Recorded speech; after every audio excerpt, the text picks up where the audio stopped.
Welcome, ladies and gentlemen, to another Lanky Beat show. We're glad to have you on board. It's fantastic night tonight. You know what we're up to tonight is with a very special guest or two is a legend from Liverpool.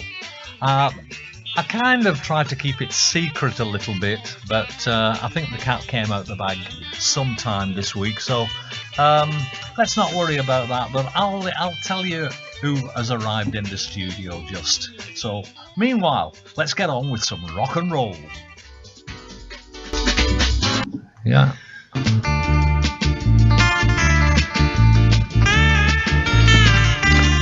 You get a shiver in the park, it's raining in the dark, but meantime south of the river you stop and you hold everything. A band is blowing Dixie, double ball time. You feel alright when you hear the music play.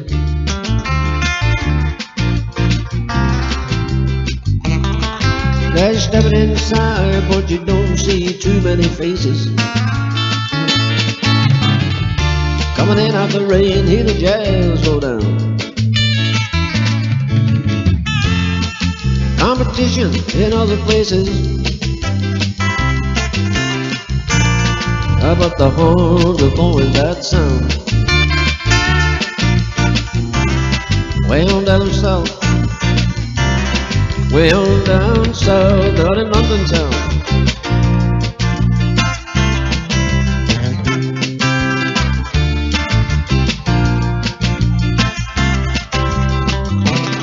Check it out, Guitar George. He knows all them chords. But his strictly rhythm doesn't wanna make it choir sing. He says an old guitar is all he can afford. When he gets up on them cut lights to play that thing.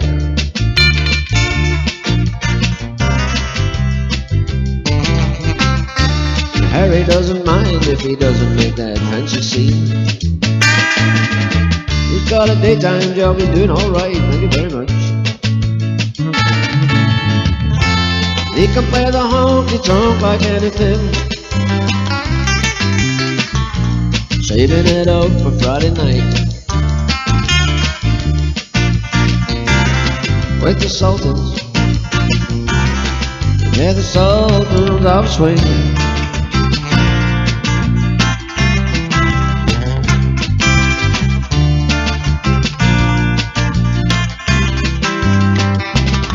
And there's a crowd of young boys that fooling around in the corner here, looking dressed in the best brown bag and the best King's Roll. They don't give a damn about a trumpet playing band. It ain't what they call rock and roll. Then the Sultans, yeah, the Sultans play Creole.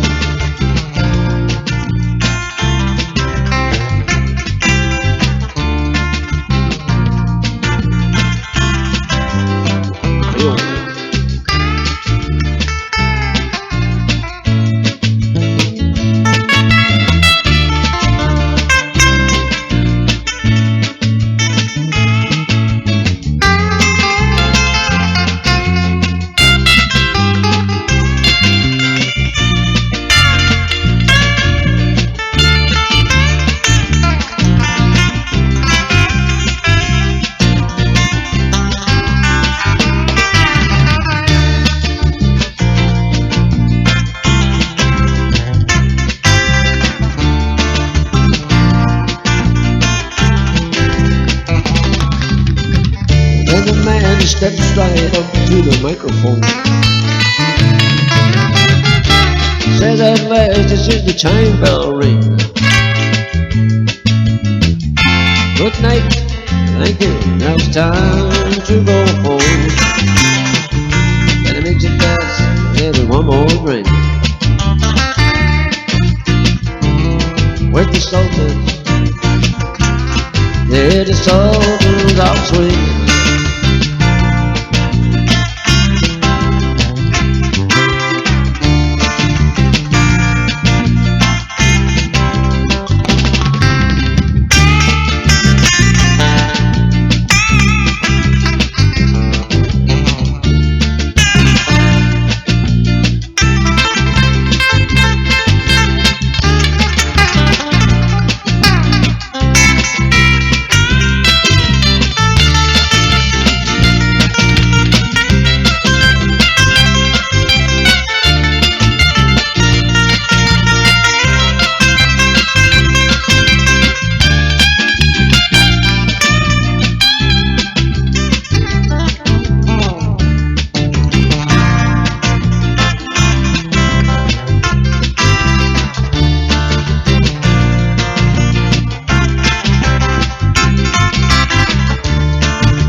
quite Mark Knopfler, but my goodness, that's a pretty good effort there from, I believe, Kenny Fillingham. I might be wrong, but Kenny Fillingham, ex-Beat Boys, he joined a band called Rave On, and they're a band that's been around quite a while. They're not existing anymore, but I know John Cross is involved with them. So, John, that was a darn good track I've heard there from a superb musician called Kenny Fillingham, and he could always do it. There's no problem about that one. We're going to move on now to the Spider-Men, and this is Love You More Than I Can Say. Who did this originally?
Never quite heard it done and sung like that before. Have you ever heard, Diane, anything quite as kind of... it's almost yodeling, isn't it? No, I've not heard nothing like it at all. No.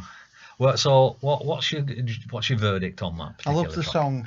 You love the song, yes. Well, though that's the Spider-Men. And I'm told very reliably that it was originally in Liverpool, Vic and the Spider-Men. So that's one of the Liverpool bands that came shining through. I'm limited because when it comes to music in Liverpool, I know Liverpool since when I went to college there in the 90s doing music, and so I'm limited. Yeah. Apart from when I've been to the Cavern and what I've picked up since then. Yeah, I know. It's an absolute. You need a kind of its own library, don't you, of Mersey Beat music? There's that much good music around Liverpool. Unless you're there every night, you'll never keep up with it. Absolutely not. Absolutely not. Well, we're going to take you live now into Lanky Cats, and we're going to take you with Dirty Hands, and Derek Jackson, the lead singer, harmonica player. With Dirty Hands. Yeah, we love Derek. We love Derek. We do love him. We do love Derek. That's Mark you can hear there in the background. we love Derek. He's from Lancaster, and he's decided to have a little sabbatical.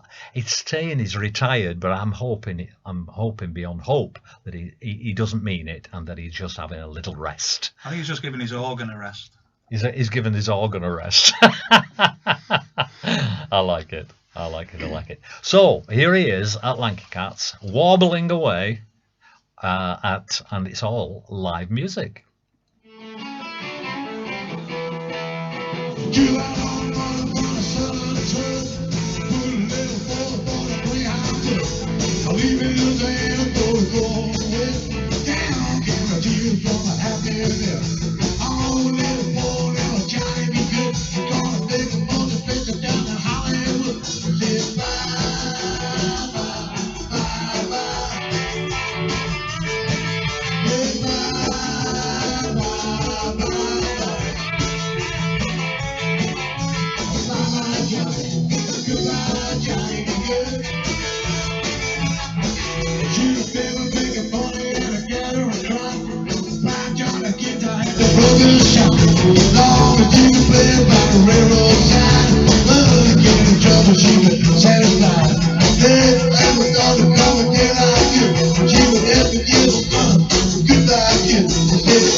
Thank you all for being a wonderful audience. Mr. Alan Brown on drums.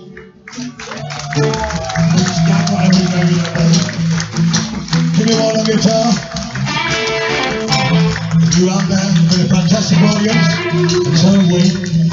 Listen. I got a woman without she gave me.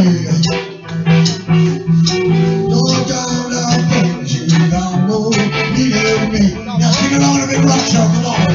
I said bye, bye, bye, bye. Yeah, bye, bye, bye, bye. Bye, Johnny. Goodbye, Johnny, be good. I said bye, bye, bye, bye. Yeah, bye.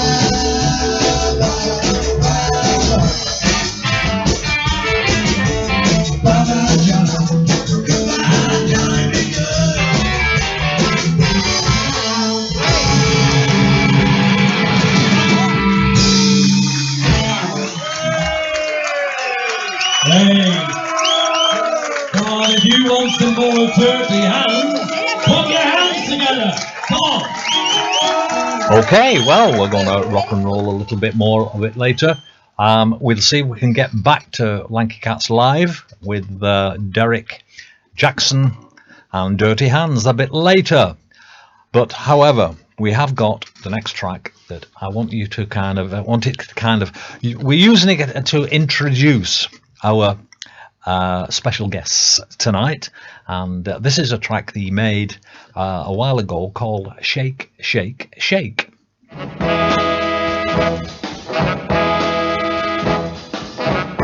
Come on, baby, shake a while. Come on, baby, try to fly. Get out on the floor. Shake it up till your feet get so wet. Shake, shake. Come on, baby. Shake, shake, shake. Try to be crazy. Shake, shake, shake. Come on out now. When you begin to move, you put me in a dancing groove. I wanna jump and shout. Come on, baby, whacking on out. Way. Shake, shake. Come on, baby. Shake, shake. Try to be crazy. Shake, shake, shake. Come on, woman. Wow.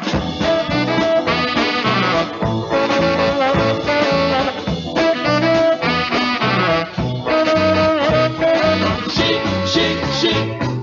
Shake, shake, shake. Shake, shake, shake. Girl, you're looking good. You're looking like I know you could. You really knock 'em dead, and I ain't talking out of my head. Well, shake, shake, shake. Come on, baby. Shake, shake, shake. Try to be crazy. Shake, shake, shake. Come on out now. Wow.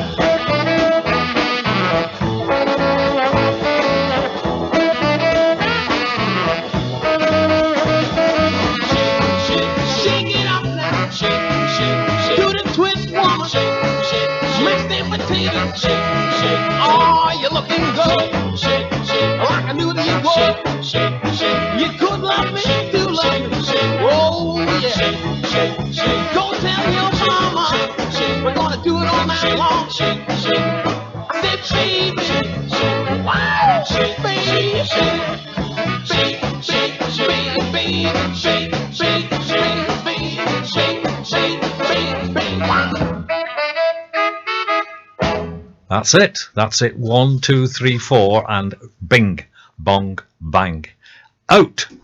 Well, ladies and gentlemen, my special guest tonight is you. I can't believe that I'm actually introducing him, but I'm not going to do it that way. I've decided that we don't get many family members together in the studio, and we know, like brother or sister brother or sister brother or whatever, mother brother, mother sister, whatever, all that family relationship. Well, the family relationship I've got tonight is two guys, and one of them's called Mark Taylor, and he's decided he'd like to introduce his dad to you all. Oh, thank you very much, Bill. Yeah, it gives great pleasure to introduce one of the legends of rock and roll and the Mersey Beat scene and the Hamburg scene. It's my dad, Kingsize Taylor. Fantastic. Wow. The Lanky Beat show. Thank you very, very much. Wrightington Hospital Radio won't be able to contain itself tonight if when we've got a superb legend, musician, you name it. Well, where do you start with somebody like this? 60 years behind him and another 60 years in front. Well, let's hope. Goodness me. Lucky. Yeah. Ted, thank you very much for coming and gracing us with your presence. Fantastic. It's a pleasure, man. It's really nice to have you here, because I know you've been living overseas for quite a while now, namely Germany, of course, and of course Hamburg. That's the connection, isn't it? Hamburg. Yeah. And we'll take you back down that road in a little while. But what I want first of all to do is take you right back to your earliest of days, when you might be able to recall your first ever influence that was made upon you by perhaps what could be seen as rock and roll and Mersey Beat music. Well, I mean, obviously, very early on, my biggest influence for music was actually with my family. Yeah. Because every Sunday, as a lot of people my age or older, if they're lucky, will remember, we used to have like sing songs. Yeah. On a Sunday afternoon. and I lived in a little grove, vine grove in Seaforth. Yeah. And my gran lived in number 5. We lived in number 3. Yeah. And all our relations lived in Seaforth, and most of them actually played instruments, such as my granddad played a pump organ, Yeah. an old church organ. He used to Yeah. pump it up, Yeah. We had another uncle played an accordion, another one a squeeze box. Somebody played the spoons. Bring what you like, Yeah. Yeah. And for about 2 to 3 hours, it was an open house at my grand's, and anybody that fancied just having it was like a first jam night, really. Absolutely, I was going to say that. It was like a jam session, wasn't it? That's right, yeah. All done by yourselves. Yeah, and yeah. The buzz you must have got out of that. Oh, it was fantastic. Yeah. And of course, this went on for years and years, and then I fancied being a drummer, actually. But my mum wouldn't let me have a kit of drums. Yeah, And so she says, why don't you have a guitar? And she says, I've got one in the loft. Because my mother could play guitar. Yeah. She used to play lap steel and country guitar, my mother. And she'd learned that off a friend of the family who played all sorts of zithers, and name it. And so my dad went up into the loft and came down with this old typical Western guitar, Yeah.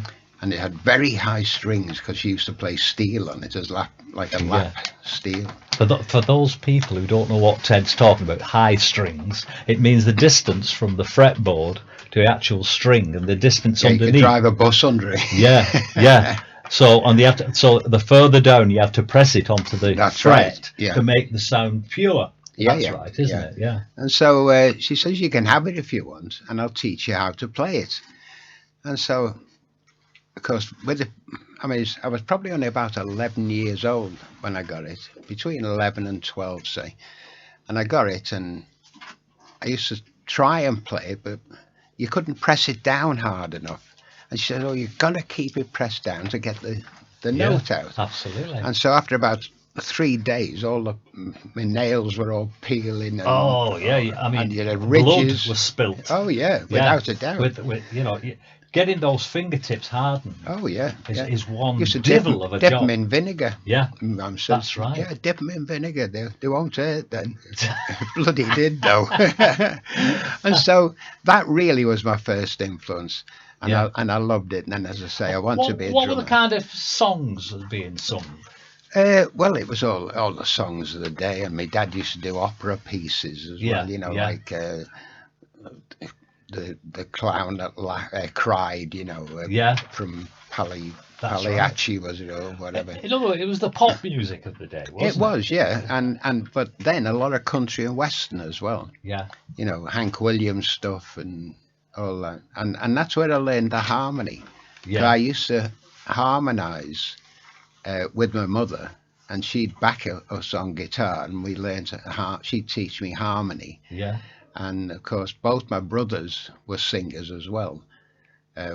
We were all 3 of us were together in the St. Thomas's choir. Yeah, musically gifted cat family, and it goes. I don't know whether it's gifted is the right word. Yeah, we got into it. It's passed down the line to Mark, isn't it? I mean, well, that's in its own way. There's some kind of gene inside you that's you're passing down the line. Yeah, without a doubt. Excellent. Yeah. Excellent. There's got to be one gene there anyway. Absolutely. No, and it took me ages to really learn this, because when I actually packed up in '66, when I got out of music, when I came back from Hamburg, and I got out of music, and people kept ringing me up for interviews and this, that, and the other, and I said, I'm out of it. And then one fella allowed to come up to interview me from London, he said, I'm a student and I'm looking for a job on the radio, but I need somebody to interview. And I felt a bit sorry for this fella. I was nearly going to tell him, like I'd said to Spencer Lee, don't come and see me, right. I'm not interested, until he begged me. And I gave Spencer Lee his very first radio interview, by the way. Yeah. and he did it at my flat. Spencer Lee, incidentally, for you listeners, is a well-known music historian from Liverpool, and he's got his programmes on Radio Merseyside. Radio Merseyside, and it's about 5 o'clock every Saturday evening. On the Beat, I think it's called, isn't it? He has some very interesting guests on there, so if you ever want to kind of tune into Spencer's programme, and he's also written several books about music, Merseyside, The Cavern, and stuff like that. So just in case, that's just a bit of background for you. But go ahead, Ted. I'm sorry to interrupt. No, it's okay, no problem. And everybody says, where did you get your influence to rock and roll? And of course, glibly you say Chuck Berry, Carl Perkins, Fats Domino, Little Richard. And really, in my case, it wasn't, because I was already influenced by music. And the music that turned into rock and roll as well, of course, you know, with all the country stuff.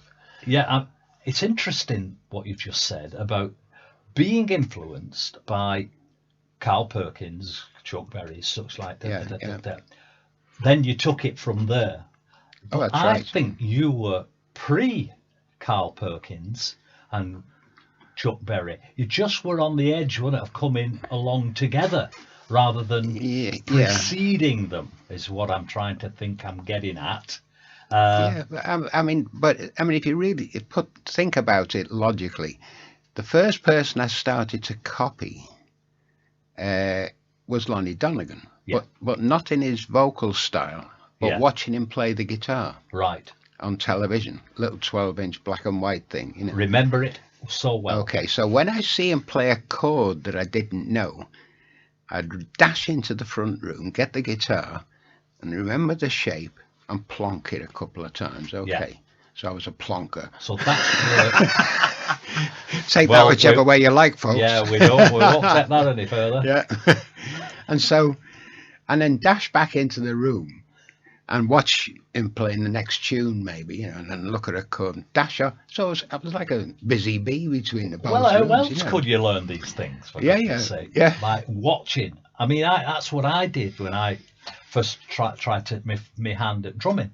Watch and listen to what the experts were doing. These guys on TV and on record, on radio. They're already famous. Experts, they were. Of course they are. And just listen to them and copy them. And that's what I always say to any aspiring new drummer. Listen to what the experts do. And take it in and rehearse it over and over practice, again. Practice. And but from the beauty of the Dominoes was the fact that we used to get numbers, take them to pieces, and rebuild them in our own particular style that suited us. I mean, great numbers, you know. I mean, I've just asked if you could play, as an example, Benny Spellman's Fortune Teller. Great number by Benny Spellman. But what we did, in actual fact, is we took it apart. And did our own interpretation of it. That to me is superb. And as far as I'm concerned, it really is. Well, I still say it's one of the best versions ever, you know. And it just goes great, and it plonks along. Is that by any chance the next track you've lined up? It is actually, Well, that isn't that good. Well, you'd be surprised it's not. You'd be surprised if it's not. Yes, I agree. So, have we got that lined up and ready for It's only reading 30 tracks. I'm trying another CD. No, it's only reading 30 tracks. Right. Oh, is it?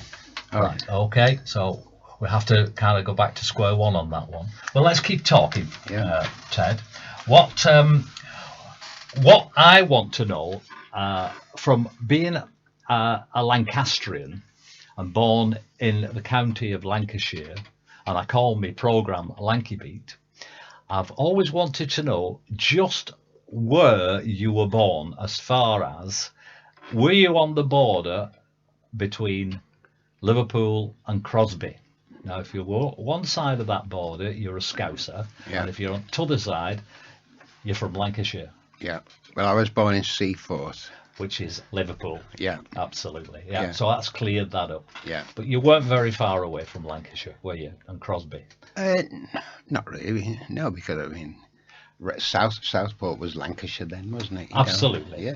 Yeah. I mean, Lanky Beat, we've had to kind of draw kind of lines on maps and Yeah. say Lancashire is the old Lancashire, Yeah. except for when it comes to Liverpool and Manchester, they were such prominent pioneers of rock and roll in the 60s Mm-hmm. that the coverage they've had, well, it's unsurpassed. I mean, they've just had that much coverage Yeah. of what they do and who came from where in Liverpool and That's Manchester. right, as yeah, everybody yeah. knows. But Yeah. nobody knows anything that was going on in Lancashire. My own Yeah. little mill town of Wigan, for instance, Yeah, yeah. dozens and dozens of bands doing exactly what was being done in Manchester and Liverpool, but yet nobody seems to know that we were there even. So Oh, that's right. Yeah, that- okay, you weren't getting the coverage. we never anyway. got the coverage. No, And, no. you know, for a band like Kingsize Taylor and the Dominoes, you know, let's put it in perspective here. Whereabouts were you when all this blew up? I mean, all of a sudden, this thing came about that it became to be known as Mersey Beat. Where were you when this was all happening? Well, I was it as it was happening. Exactly. Yeah, no, but what everybody forgets, you see, is Liverpool, or the greater Liverpool north-south divide of the Mersey, Yeah. was split up into about 5 regions. Right. So you had the north end, which we call the north end, which is your Seaforth, Waterloo, Crosby, Yeah. Ainsdale, Yeah. end of story. Hornby. Yeah, if you're lucky, if you count that as. Yeah. And there was no transport, so you could only play within your own region, Ah. if you see what I mean. Yeah. So people always say, "Oh, did you meet Derry Wilkie?" I say, well, I didn't have the opportunity of meeting Derry Wilkie because he's a South Sider. Ah. Right. And- now then. Okay, so now the centre of the city opens up. I mean, you had the north, central, south. Okay, and on the other side, in Birkenhead, you had Birkenhead, you had all its surrounding things, all part of Merseyside. Yeah. Okay. But this was all. But they couldn't travel. Yeah. How could they get from there to here? Yeah. Just explain to people who just might not know that Birkenhead and the Wirral, as we're Yeah. calling it, was across the river. That's right. I mean, and a river is a huge divide of communities. Yeah, Quite of course, different yeah. cultures occur on different sides of the That's river, right. as most people Yeah. will know and understand. So this is what Ted's saying, like that these places, Liverpool was kind of split in two by a river almost. Oh, isn't that's it? right. Yeah, yeah. But then, when the thing that really opened the fact that you could compete or have a look or the ability to watch Yeah. Derry Wilkie and the seniors, let's say first, then you could compare how good you were, Yeah. right? Yeah. Because there was no other opportunity. It was like get your amps if you're lucky to have an amp. Yeah. Jump on the bus, put your drums under the stairs, and went to Litherland Town Hall. Yeah. Next day, Latham Hall. Bus, Latham Hall. Hire somebody who's got a meat wagon. In our case, it was a meat wagon to get you to the all-nighter in town. Now the town is opening up, and you see bands from the south and across the river during the all-nighter, Yeah. 12 hours. Yeah. Okay. Yeah. And then you get the chance to compare. And then, if you're lucky, somebody comes with them who says, wouldn't it be great we do a show with Kingsize Taylor? Well, there wasn't Kingsize Taylor then, but with the Dominoes, say. Yeah. Okay. And so you get a gig over in Garston, Yeah. wherever. Yeah. And that's really how, and then you've got an old van then. Yeah. And once the vans came in, roadies came in. Yeah. And roadies were never paid, by the way. Yeah. Nobody ever paid a roadie. Yeah. If you want to be a roadie, you drove the wagon, we split the petrol money between us, and he got a free Coca-Cola. Yeah. But he got in free Yeah. at the show. Yeah. And that was a roadie. Yeah. No matter what anybody says about, oh, I got whatever, they got nothing. They got nothing except a thank you very much, Coca-Cola, and they got in for nothing. Yeah. Yeah. Okay, picks the birds up. Yeah. you know, whatever he can grab. There were, in After other we words, finished. in other words, there were perks. Yeah. So were the birds. Right. What are we doing now, Diane? I would like to play some kind of music, and to see what we've got next. So, what are you telling me now then? Shall I hand over then to Mark just for a minute and just give him a little say about things? Mark, what have you got to tell us? We're going to play a track. It's 07 on the Ted Taylor's greatest hits, and it's called The Heebie Jeebies.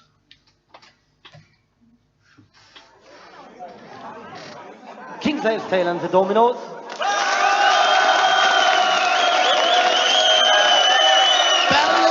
With the jinx in me, I got the hippie-jibbie cause I feel so bad. Hippie-jibbie cause I make me mad. I want my darling just to let me in. I won't dip put the jinx in me again. You gotta jump back, jump back. Hippie-jibbie gotta get back, get back. Hippie-jibbie gotta jump back, jump back. Hippie-jibbie gotta get back, get back. Hippie-jibbie gotta jump back, jump back. Hippie-jibbie gotta battle, babe, put the jinx on me. I got the hippie-jibbie cause I love you so. Hippie-jibbie cause I have to know. The woman down just to let me in. I won't dare put the jinx on me again. Jump back, jump back. Hippie-jibbie gotta get back, get back. Hippie-jibbie gotta jump back, jump back. Hippie-jibbie gotta get back, get back. Hippie-jibbie gotta jump back, jump back. Hippie-jibbie gotta battle, babe, put the jinx on me.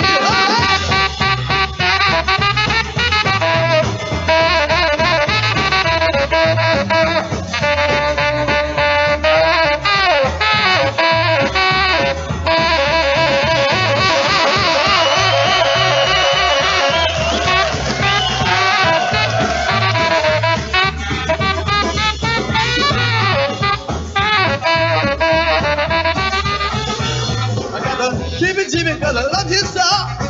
Hippie-jibbie cause I have to know. The $1 just to let me in. I won't dare put this into me again. Jump back, jump back. Hippie-jibbie gotta get back, get back. Hippie-jibbie gotta jump back, jump back. Hippie-jibbie gotta get back, get back. Hippie-jibbie gotta jump back, jump back. Hippie-jibbie gotta battle up, babe. I have to stop now. All right.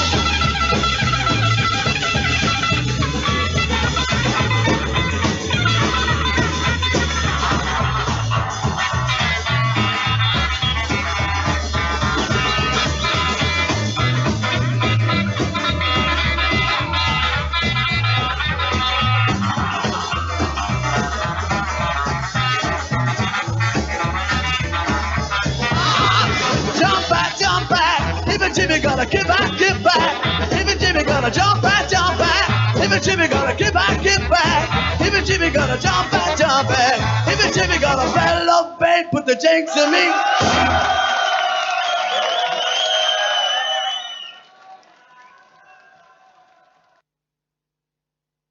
It sounds like that's a natural break in proceedings there. We're looking at the countdown mechanism, and it's got 2 minutes left on it, but of course it left us a little bit short there, but never mind, never mind.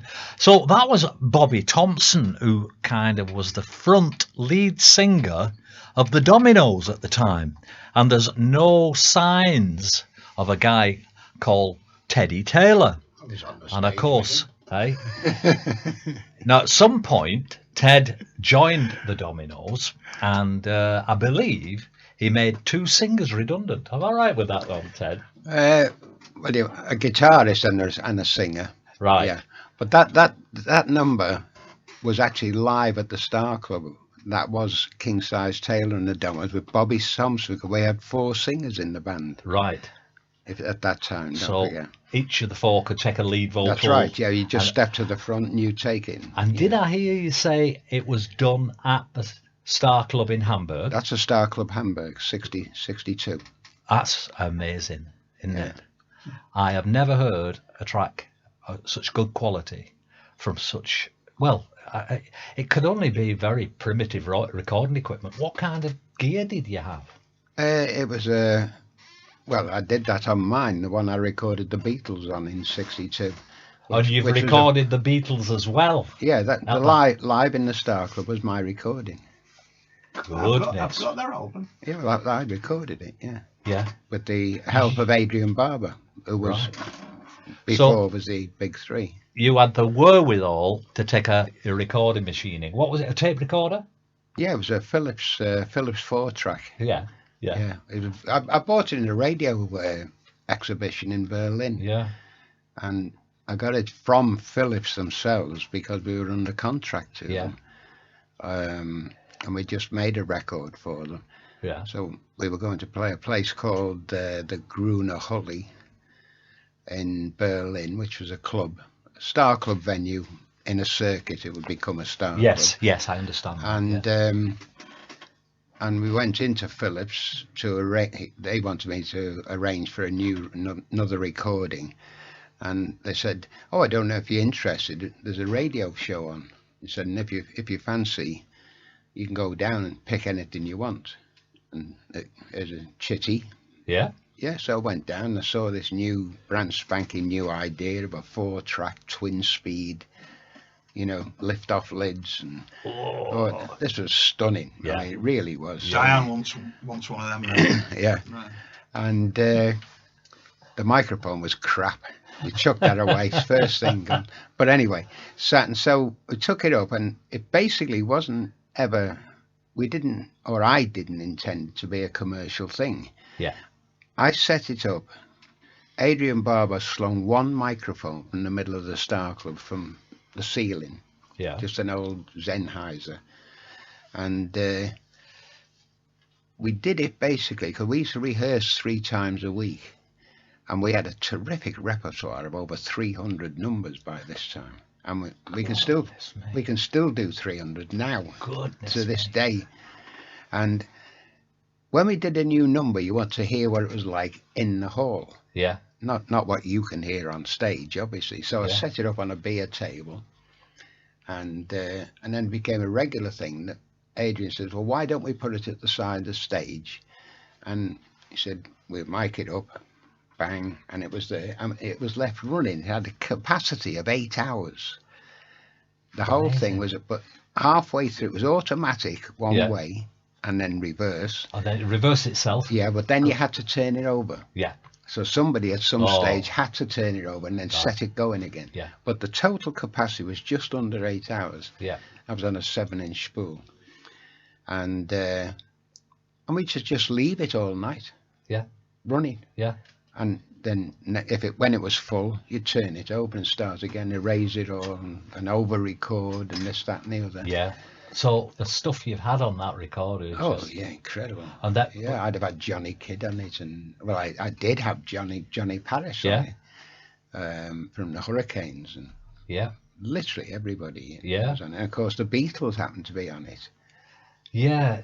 Tell me more about that, because I'm sure our listeners are, kind of very interested in the kind of you playing along with the Beatles and knowing them personally. Annoying me, you mean? I mean, and you got them on a recording, Yeah. and I believe you've still got them to this day, haven't you? Well, I still own them to Yeah, this day. you still own them. I haven't actually got them. I've only got a short clip Yeah. of the original now. Yeah. But having said that, it's a funny thing because when they were going on stage, I mean, I've had 3 court cases with them. They've taken me to court 3 times because, and at the end of the day, they lost the first one completely. They had it thrown out of America as nonsense because they said it was theirs. Because they'd were on stage and you'd recorded it. Right. The issue is, who does it belong to? Yeah, but they never once claimed and said it was theirs. They got away with it. They went the back door way. And what they said is, the tape is yours. No dispute. The tape is yours. What comes up, it's ours. Oh. Right? Yeah. And the judge stood up for that one. And yet, the judge was actually wrong. Because under the Berne Convention Act, at that time, whoever owned the tape owned what was on it, unless they had had official complaint from who that person actually was. And they knew about it. So George gets up in court and says, I knew nothing about it. You see? So I said, what have you got to say about that, Mr. Taylor? Because there were 7 lawyers from America there having a go at me. I was on the stand for 4 hours, solid. And I said, no. I said, John Lennon was walking onto the stage, and I said, John Lennon was the boss of the outfit. He signed for the money. He went for the work permits. Yeah. He was the boss. Yeah, all right. Okay. And I said to him, shall I leave the recording machine going, John? And he says, I don't mind. He says, not as long as you get the ale in. Yeah. Okay. Now that to me is a verbal contract. If you want to take it that far. Yeah. Somebody giving you permission. It is. And he's the boss of the thing. So, okay, then one of the lawyers gets up and says, well, Mr. Taylor, that's very easy to say when the man is dead. I said, do you want to blame me for his shooting as well, or what? Oh, no. And so the judge brings his hammer down, you know. Yeah. No more of that, Mr. Taylor, or you'll be done for contempt of court, you know. So I was laughing, and the whole place was giggling, throwing their feet in the air, laughing, you know. Yeah. And so in the end, because of this, they asked me then a question: which night did they follow you when you were coming off stage? And I was so jerked off about the whole thing, you know, being on after all this time. I said, oh, it was Christmas Eve, 62. Hold on, Mr. Taylor. Here's the records. And he says, you went on after them in 62. Yeah. Okay. And in New Year's Eve, you went on before them because they brought the new year in. Right? Yeah. So I said, oh, well, it was one or the other. And then he said, my lord, I find this man is unreliable with his evidence. He just went, bang, case dismissed. Goodness me. And he tried to confiscate them. And I said, you can't confiscate them, they're mine. So where are the tapes? The tapes were destroyed, really, when they actually digitalized them. Yeah. And don't forget, we're being sued now because we were bringing them out. Right. Okay, so we sent the tapes over to Alan Williams, actually. Yeah. God bless him. Yes. He took them down to London and lost them in a cab. Okay, then he found them again because he rang the cab company up and said, oh yeah, I found them. So they were nearly gone then. Then we shipped them to America, to Double H Corporation, who spent $150,000 digitalizing them. Yeah. But in actual fact, they had to wreck the original tapes. They were so bad condition, such bad condition, they were powdering. You know, the powder was coming off, so they had to heat it and press it and take what was off it in one go, and it destroys the tapes. There's nothing left of the tapes because all you're doing is you're recording the powder straight off it and lifting it at the same time. Goodness me. And then of course after that, everything else was just redigitalizing what was already redigitalized, you know. Right. And everybody's saying, oh, it's been done. And I suppose Apple or whoever it was representing the Beatles, they didn't want this to be made public. No, not at all. Not at all. They didn't I mean, George Harrison said it was the worst piece of music he's ever heard in his life. So they didn't want to spoil. The judge in America says, you think that's bad? Have you ever listened to Norwegian Wood? And that's the truth. Absolutely. Yeah. Well, I think it's time for a little bit more music. What have we got this time, Mark? Dizzy Miss Lizzie.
Now that was Kingsize Taylor. Were you with the Dominoes on that one, Kingsize? Yeah, of course. Yeah. Right. Yeah. That's great. We've not had a chance to much to talk about the band, the backing band, and you know, I got somewhat of an impression that the Dominoes kind of weren't a backing band as such. They were more.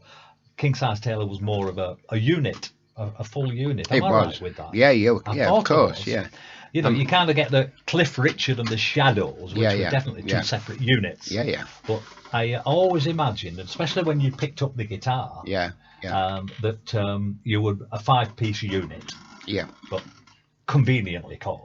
Yeah, but you see, we were fortunate enough. The band really by this time was so good. When they had guest artists come in, it was a case of who come back in? Tony Sheridan and the Star Combo. Yeah. No, she'll fit to like Audriano, a French girl who came to the club, and we actually recorded with her. She picked us for a recording thing, and then she came and sang at the club because we would fit her style. Yeah. If you see what I mean. Yeah, so, yeah. And this was quite common in the Star Club. Yeah, you were a bunch of very versatile, very high quality musicians, weren't you? Yeah. And I suppose in a way, yeah. For our day, of course. Yes. Yeah. I mean, you know, so somebody just to get up and back somebody and then just throw a song at you, and you'll just say, well, probably one of you guys would say, what key is it in? You know, that's right, how do I know? And they just go up to a microphone and then blast out the first few notes, and then the band would pick it all up, take it away, and everybody would have a great time with it. Fantastic. I mean, that famous album by Alex Harvey and his new soul band, that was the Dominoes. Right. On that one. Right. Fantastic. The Alex Harvey band. Very, very underrated, these people. I'm hoping you're going to come back and we're going to continue this conversation, because I feel we're only just scratching the surface here. Where did we go? The last hour or so? I started the programme as I do normally from 7 till about 7:15 with my own stuff, but I think that was a mistake today, really. I agree, yeah. That we should have brought. We edit it, take that out, and carry on another 15 minutes. No. It's a good thought, Diane. Diane, thank you very much for producing the programme tonight. As always, excellent. Well, you produce, I'm just engineering. Well, you could call yourself an engineer or producer, but again, a superb job. We've also got Mark. I think we didn't use him as much as I kind of wanted to. Thank God for that. I know. But thank you very much for bringing your dad. No, a pleasure. And, the white van waits. Yeah. Back to the meat wagon. Right, to the meat wagon, yeah. Throw your guitars in the back as you're going. There's a huge story about what you've done since, what you did with the rock and roll era just gone. I mean, it's only kind of, you're talking about 2000s noughties, as they say, to present day. You've been active, haven't you? Oh, yeah. Very active indeed. I met you in 2004, something like that, at the Cavern. We played on the same bill as yourself. Yeah. And obviously you played with a lot of people, but it was an honour to play on the same bill as Kingsize Taylor that night. And so thank you very much, Ted. Pleasure, absolute pleasure. Yeah, an absolute more than an absolute pleasure for me. We've got a play-out song for Kingsize Taylor and the Dominoes. What is it, Mark? Everybody, not off, Kingsize. Go, Danny, go. Go, Danny, go. Go, Danny, go. Go, Danny, go. Johnny, be good.